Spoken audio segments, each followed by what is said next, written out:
नमस्ते विद्यार्थी मित्रों, आज हूँ तमने धोरण 12 विषय हिंदी पाना नंबर 31 शब्दावली विश्वकोश थिसॉरस परिचय और उपयोग। शब्दकोश एक बड़ी सूची या ऐसी ग्रंथि जिसमें शब्दों की वर्तनी, उनकी व्युत्पत्ति, व्याकरण निर्देश, अर्थ, परिभाषा, प्रयोग और पदार्थ आदि का सन्निवेश हो।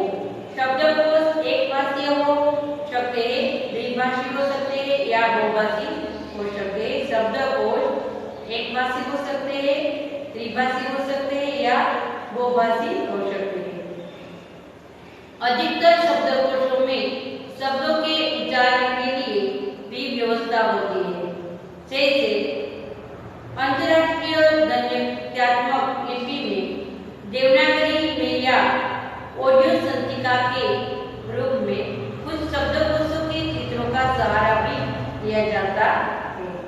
अलग अलग कार्य क्षेत्रों के लिए अलग अलग शब्दकोश हो सकता है, जैसे विज्ञान शब्दकोश, चिकित्सा शब्दकोश, विविध कानूनी शब्दकोश, गणितीय शब्दकोश आदि। सभ्यता और संस्कृति के उदय से ही मानव जान गया है ताकि भाव के सही संप्रेषण के लिए सही अभिव्यक्ति आवश्यक है। सही अभिव्यक्ति के लिए सही शब्द का चयन आवश्यक है। सही शब्द के चयन के लिए शब्दों के संकलन आवश्यक है। शब्दों और भाषाओं के मानकीकरण की आवश्यकता समझकर आरंभिक लिपियों के उदय से बहुत पहले ही आदमी ने शब्दों का लेखा जोखा रखना शुरू किया था। इसके लिए उसने कोश बनाना शुरू किया। कोश में शब्दों को इकट्ठा किया जा सकता है। शब्दकोश हमारे परिचित भाषा के कोशों में ऑक्सफोर्ड इंग्लिश डिक्शनरी के परिशीलन में उपयुक्त समस्त प्रवृत्तियों का उत्कृष्ट निर्देशन देखा जा सकता है। उसमें शब्दों के सही उच्चारण का संकेत चिन्हों से विशुद्ध और परिनिष्ठित बोध भी कराया है। यूरोप के उन्नत और समृद्ध देशों की प्रायः सभी भाषाओं के विकसित स्तर की कोश विद्या के आधार पर उत्कृष्ट विशाल प्रामाणिक संपन्न कोशों का निर्माण हो चुका है और उन देशों में कोश निर्माण के लिए ऐसे स्थायी संस्थान प्रतिष्ठापित किया जा सकते हैं जिसमें अबाध गति से सर्वदा कार्य चलता रहता है। लब्ध प्रतिष्ठा और बड़े बड़े विद्वानों का सहयोग हो तो उन संस्थाओं को मिलता ही है। जागरूक जनता भी सहयोग देती है। अंग्रेजी डिक्शनरी तथा अन्य भाषाओं में निर्मित कोशकारों के रचना विधान मूलक विशिष्टियों का अध्ययन करने से अद्यतन कोशों में निम्न निर्दिष्ट बातें का अनुयोग आवश्यक लगता है। उच्चारण सूची उच्चारण सूची संकेत चिन्हों के माध्यम से शब्दों के स्वरों व्यंजनों का पूर्णतः शुद्ध और परिनिष्ठित उच्चारण स्वरूप बताना और स्वगात बलाकार का निर्देश करते हुए यथासंभव उच्चारण अंश के अक्षरों की बद्धता और अबद्धता का परिचय देना।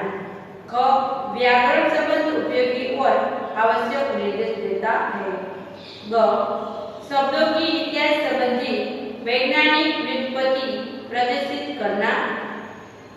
क परिवार संबंध अथवा परिवारयुक्त निकट या दूर के शब्दों के साथ शब्दरूप और अर्थरूप का तुलनात्मक पक्ष उपस्थित करना। ड शब्दों के विभिन्न और पृथक नाना अर्थों के को अधिक न्यून प्रयोग क्रमानुसार सूची करना। च अप्रयुक्त शब्दों अथवा शब्द प्रयोग की उपोक्त सूचना देना। 6 शब्दों के पर्याय बताना और ज संगत अर्थों के समर्थार्थ उदाहरण देना। ज चित्रों के रेखाचित्रों, मानचित्रों आदि के द्वारा अर्थ और अधिक स्पष्ट करना।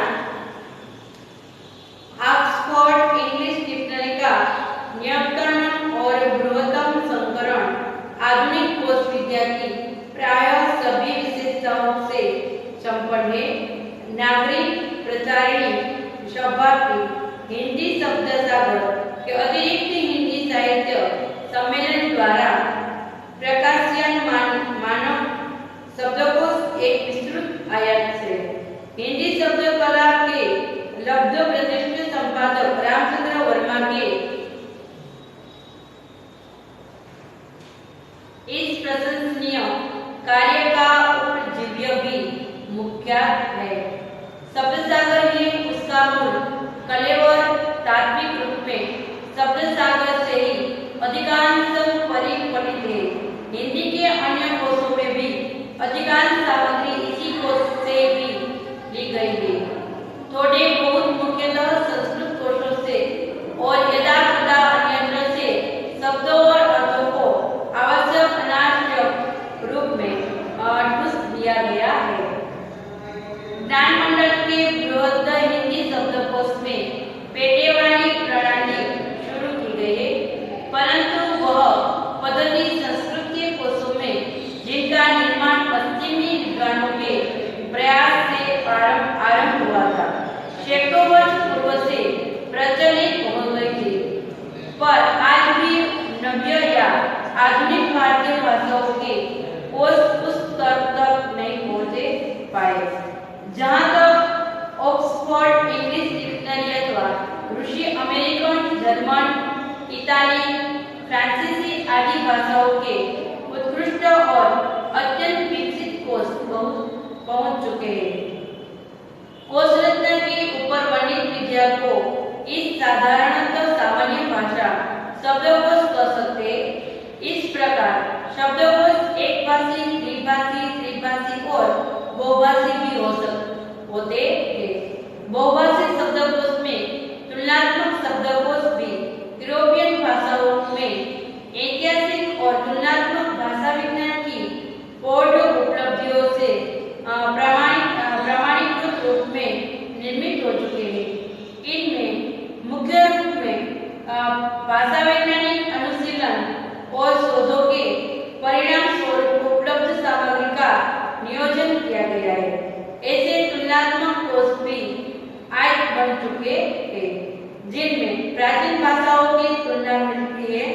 ऐसे भी कोश प्रकाशित है जिनमें एक से अधिक गुण परिवार की अनेक भाषाओं के शब्दों का तुलनात्मक परिशीलन किया गया है।